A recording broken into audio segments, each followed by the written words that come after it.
Greetings to everyone, friends. This is an urgent video. Just minutes ago, Zelensky published his address confirming that President's office head Andriy Yermak has been dismissed.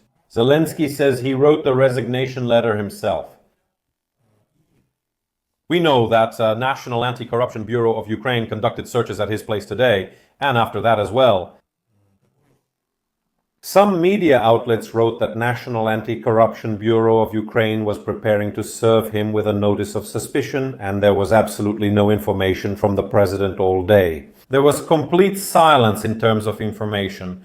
Now, we have a 5-minute address, so let's analyze it, because there are a lot of hidden details in there. It seems to me that this is more of a cry for help, a cry of helplessness from Zelensky. So we can see that. There have been talks for several weeks now that Yermak will be dismissed.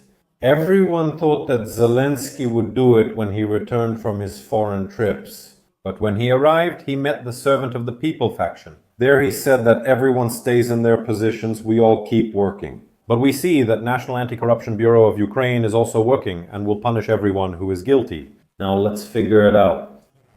Subscribe to the channel, like the video, and be sure to share this video with your friends. Dear Ukrainians, everyone, just in the past few days, I have already held almost 20 conversations with our partners. All of them, without exception, say we are impressed by how Ukraine is holding up under the current pressure, how Ukraine is fighting in search of peace for its people, and in fact, for everyone in Europe, at the very least in Europe. Ukraine is Europe's shield. We've heard this before. And we also know that all these intense negotiations around Trump's plan and so on, they end up absolutely nowhere. Absolutely nothing, honestly. Today I already spoke with the president of Finland. Alec informed me about what was said by Russia, both formally and informally, and about the conditions that Russia is putting forward. Right now, we are preparing for a meeting with the American side about the steps needed to achieve real peace and to make sure it's a just peace. And when all attention is focused on diplomacy, you need inner strength to defend yourself in war. Inner strength is the foundation of our external unity and our relations with the world. A minute. In the first minute, we see that there is no constructiveness, no specific information. This is similar to the previous address that was made last week.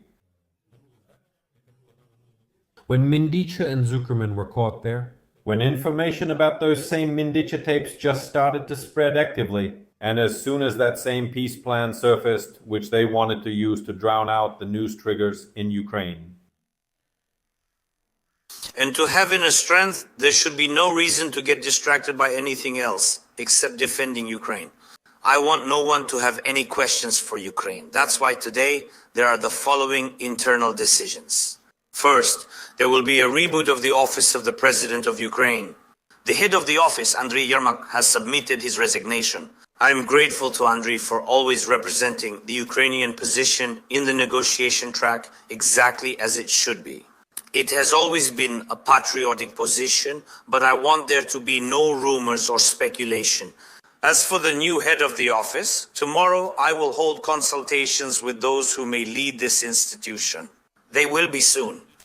The President's office is not an institution at all, and in fact nowhere is it written that this is any kind of institution. It only really became some kind of institution during the full-scale invasion, to be honest. That's it. Again, will Zelensky comment on this, since he himself emphasizes that the anti-corruption bodies are doing a good job and that they should fight corruption? Will he comment in any way on what happened today, what happened last week, and what might happen tomorrow, the day after, and in the future? Probably not. Probably not now. And we see that these topics are actively being avoided. Our representatives will attend the negotiations. It will be the Chief of the General Staff, representatives of the Ministry of Foreign Affairs, the Secretary of the National Security and Defense Council, and our intelligence. And when we all face such an external challenge, a war, we must be strong on the inside. 100% of our strength will be focused on defending Ukraine. Everyone must now act in the interests of our state and defend it. Our state, this is a constant principle. Meetings with the American side will take place very soon. Second, the Cabinet of Ministers of Ukraine. I expect that the Prime Minister of Ukraine, Yulia Sviridenko, together with the members of parliament, in dialogue and unity, will ensure three things for Ukraine. The most important thing is to adopt the budget for the year 26. In other words, capability. According to some members of parliament, after Yermak leaves, and here we'll also see who will be the new head of the president's office, some very interesting things might actually start happening. If you believe them again, it's just a theory. There might even be a situation where the entire government resigns and a new government is formed, and this government could be formed not only from representatives of servant of the people, not only from those who have been in power in ministries and in various deputy positions and so on in recent years, but also new faces will come in from different, including opposition forces. This could happen. We will be following the developments. But if you believe, for example, a member of parliament, Zelensky, he actually wrote today, if I'm not mistaken, in his Telegram channel about how the entire power structure that has been built over the last at least 4 years could now completely collapse. To defend our country, to provide for its defense, to ensure all social payments and the necessary resilience. This is what people need. I also expect candidates for the positions of Minister of Energy and Minister of Justice. The current ministers must be evaluated to draw clear conclusions.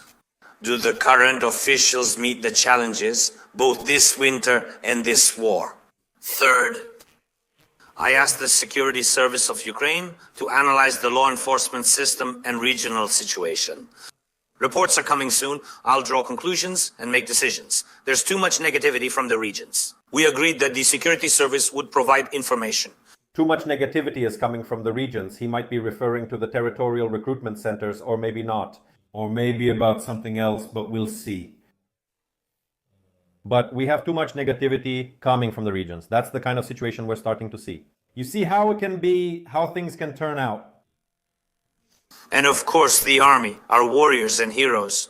Our warriors are defeating the enemy, which is the basis for our ability to build. The funniest thing here, of course, is that it's not funny, but it is funny. The thing is, if National Anti-Corruption Bureau of Ukraine starts publishing some information, and it turns out that some influential people in the cabinet or somewhere else in various ministries in the Verkhovna Rada are involved in embezzlement from the army, then basically this whole structure will fall apart to hell, down to zero. These issues should have been resolved long ago. The Commander-in-Chief, General Staff, and Pavlo Palisa are already addressing them. And next week, they are preparing the appropriate headquarters. First of all, to ensure a truly fair and rational distribution of personnel among the brigades. The principles of how to do this already exist, and every combat brigade is talking about it. There will be a decision. Thank you to everyone who stands with Ukraine. Thank you to everyone who is defending Ukraine now and always. I appreciate everyone putting pressure on Russia, on the cause of this war, and not on our state and people, not on Ukrainians. The whole story here is that the pressure being applied, if we're talking about pressure inside the country, then the pressure, for example, from the territorial recruitment centers is being illegally applied to men aged 25 to 60 years old. On the other hand, National Anti-Corruption Bureau of Ukraine is putting pressure on the corrupt officials who are up to their elbows in blood in this war, making hundreds of millions of dollars from it. So we all see that people are putting pressure on each other, even inside the country. That's how it looks right now. Ukrainians have to win. That's the most important thing. Russia really wants Ukraine to make mistakes. We won't make any mistakes. If the whole story that National Anti-Corruption Bureau of Ukraine is now exposing in Operation Midas, if that's not mistakes, if those aren't mistakes in appointments, if those aren't mistakes in the people around us, If those aren't mistakes when ministers are suspected of committing serious criminal offenses, of embezzling millions of dollars, if that's not at least mistakes in personnel appointments, then I don't know what it is. What else can you call it? Our work continues. Our struggle continues. We have no right not to push through, no right to retreat or to quarrel. Losing unity risks losing everything. If we lose our unity, we risk losing our strength as well. Ourselves, Ukraine, our future. We need to come together.